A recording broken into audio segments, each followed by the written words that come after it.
Each year, on a Sunday at the beginning of February, more than half of the people in the United States, and perhaps as much as 1/10 of the entire world's population, turn their attention to a single event.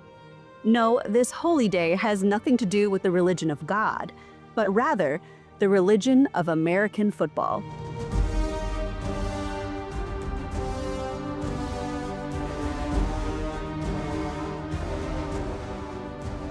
In 2024, Super Bowl 58 attracted a record 123.7 million viewers across all platforms, making it the most watched program in American television history.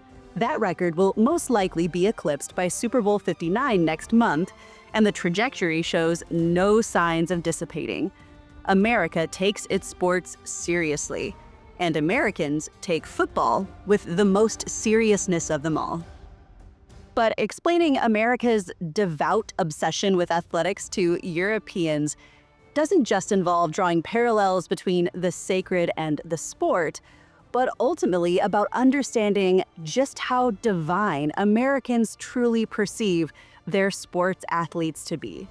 So in today's video, I'll be exploring the religion of American sports as part 2 in my series, Americans Explained, to outline the controversial yet a cardinal role that sports play in American culture. So, let's get started.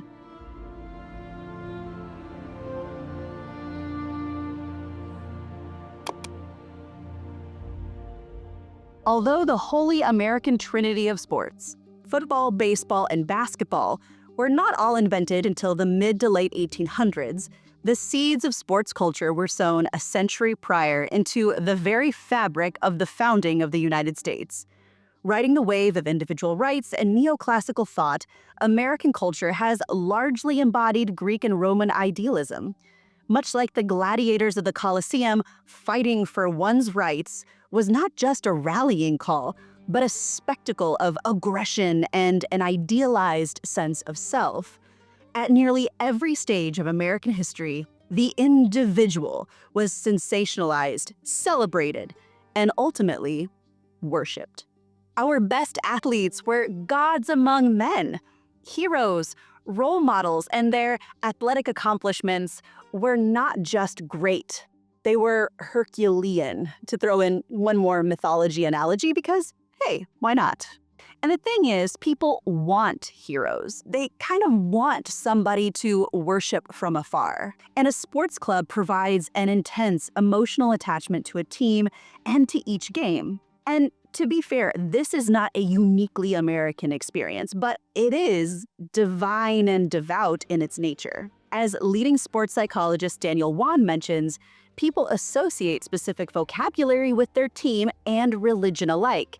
Dedication, celebration, suffering, worship, faith. But what I do think is pretty unique about American sports culture is that line between sports and the divine is very, very blurred.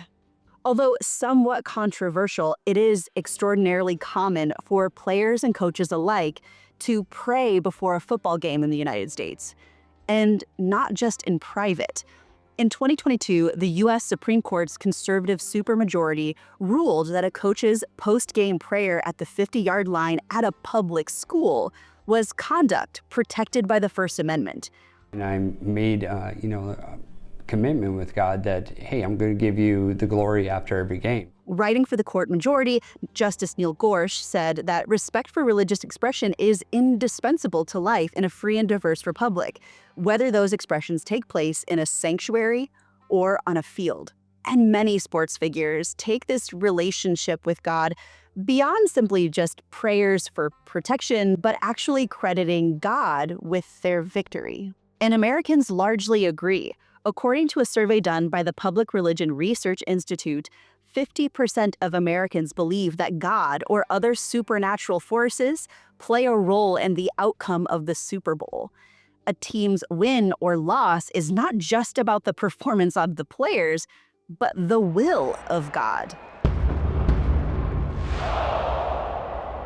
In the United States, the stadium and the church share a lot in common, especially through singing and chanting. These sacred spaces create the same feeling of social electricity as the result of seasonally ritualistic, unifying worship. As Psychology Today columnist Nigel Barber explains, sports fans' face painting, hair tinting, and distinctive costumes are thought to satisfy specific religious goals, like establishing a communal identity and escaping from boring everyday life. And so, too, many American sports teams actually take on names of specific religious or spiritual figures. In the US, sports are very much a religion in their own right, complete with icons and a swarm of devout worshipers. Well, it's the start of a new year, and like a lot of you, I've made a New Year's resolution to build a better me in 2025. Long before this YouTube channel, the 2 kids, and the move to Germany, I used to be a long-distance multi-sport athlete, competing in everything from ultramarathons to full triathlons. But life happens, and especially with raising little kids, it was tough to find the time or energy to work on my fitness and health. But I'm making a commitment that this year, I'll regain a piece of myself and my love for running. And beyond logging my early morning miles, a big part of this journey has been dialing in my nutrition to make sure that my body has the nutrients it needs to go the extra mile. So I've started integrating AG1 into my morning routine because it helps to fill in my nutrient gaps and with muscle recovery thanks to antioxidants vitamin A, E, and calcium. And I really have noticed a difference. I have more energy, and I think it's great that I can get all of my essential vitamins and minerals in a supplement that's easy to take and tastes great too. Plus, I've been having some fun mixing it up and adding AG1 into my morning breakfast smoothie. They even have recipes on their website, so be sure to check those out. And when you take AG1, you can feel good knowing that their product is S𝗨𝗣𝗣𝗢𝗥𝗧 certified, an independent third-party certification that tests supplements for over 500 substances, ensuring purity, potency, and safety for athletes. And because you support my channel and watch my videos, I have a special offer that I can share with my community that's worth 69 euros. At drinkag1.com/type_Ashton, you can now get the welcome kit, 5 practical travel packs for on the go, and a bottle of vitamin D3 plus K2 for free when you take out a monthly subscription. There's no contract period. You can pause or cancel at any time, and it's risk-free with a 30-day money-back guarantee. To take advantage of this offer, simply click the link down below in the description of this box, or simply scan the QR code on your screen to sign up today. But you know, even if the names of our teams here in Europe might not be as overtly religious, one could make a very convincing argument that Europeans are just as passionate about their sports. In the case of some fans, perhaps even more so. Quite frankly, nothing in the US comes even close to the ultras that exist here in Europe. I mean, check out Borussia Dortmund's infamous yellow wall. The fans there are loyal, proud, and incredibly devoted to their team. But what makes American sports teams intrinsically different from the sports clubs that you have here in Europe? Well, the answer actually lies in the very name itself. Here in Europe, it's a club. Outside of professional organizations, amateur sports are done primarily through sports clubs, which are separate from educational institutions. Here in Europe, most sports are after-school activities in the fullest sense of the phrase, as they're actually done outside of school. However, in the United States, the sports development system is primarily through the education system. High schools and colleges have highly developed sports programs which serve to train and develop athletes. In fact, the Big 5 professional sports, that is American football, baseball, hockey, basketball, and now soccer in the United States, only baseball doesn't look to colleges as their farm system. In other words, their primary source of new talent.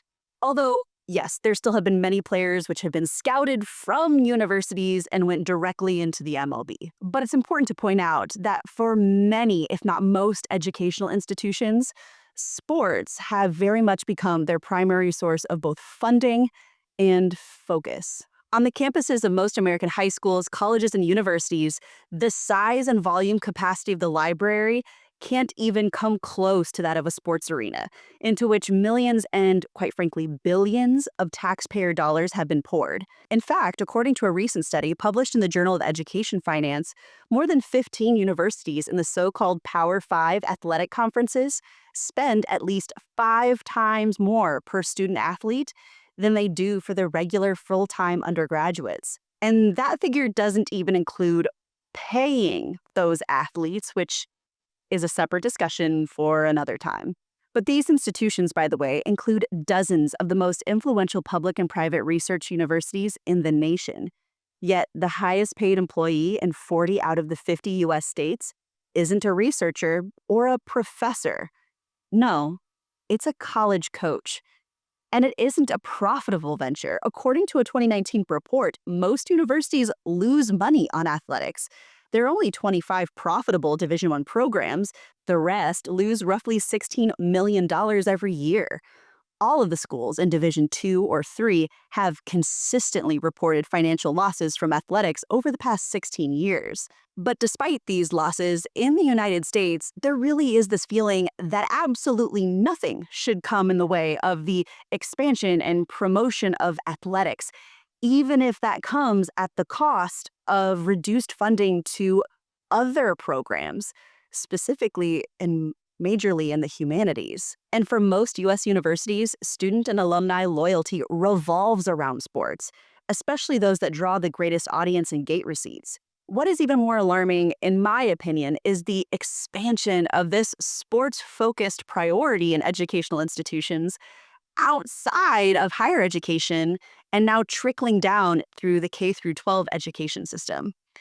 Speaking personally here, I can tell you with absolute matter of fact that I see far more social media posts from my friends and family back in the United States praising their child's home runs or touchdowns or dunks on a basketball than I do praising the fact that their child made the honor roll or their AP test scores or some other academic achievement. In fact, in the US, it is almost kind of seen as braggy or snotty if you praise your child's academic achievement, but totally normal, acceptable, and in fact great if you praise them for doing something wonderful on a sports field. And the consequences of praising sports achievements over academic achievements is something that I think all of us really should be paying attention to. And although this study needs an update, it is important to point out that a 2013 article in the Harvard Political Review found that for the 2011-2012 school year in the United States, almost 4.5 million boys and about 3.2 million girls, a total of roughly 7.7 million, participated in high school sports teams. This increase from 2010 to 2012 is no outlier. Athletic participation has increased for 22 consecutive years. And while sports participation has risen, American educational rankings in comparison to other countries in the world have troublingly continued to plummet. In the 2024 Summer Olympics, the U.S. walked away with more gold medals than any other country. Yet Americans accept not first, but 28th in 37 OECD member countries in math education, 12th in global science education, and 9th in reading when compared to these global competitors, according to the Program for International Student Assessment. And take a look at this. This sports complex, football field, and promo video you're watching, that's not a professional NFL team or a university football program. That's a high school. That high school, by the way, is called Mater Dei, and it's a private Catholic high school in the Los Angeles area, which, along with another Catholic high school just 24 miles away, St. John Bosco, are two of the premier high school football programs in the nation. The schools have sent 130 players to Division I colleges over the last 5 years, according to MaxPreps, a website that covers high school sports. And 58 players on this year's teams have at least a 3-star ranking or offers in hand to play at D1 football programs.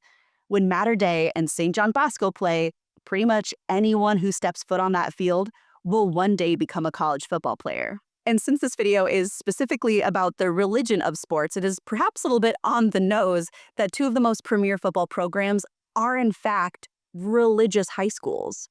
These high schools recruit the most talented players from area public schools and give them free tuition, with the pitch about how it's a great education and they'll be scouted to get, again, hopefully, a tuition-free college education.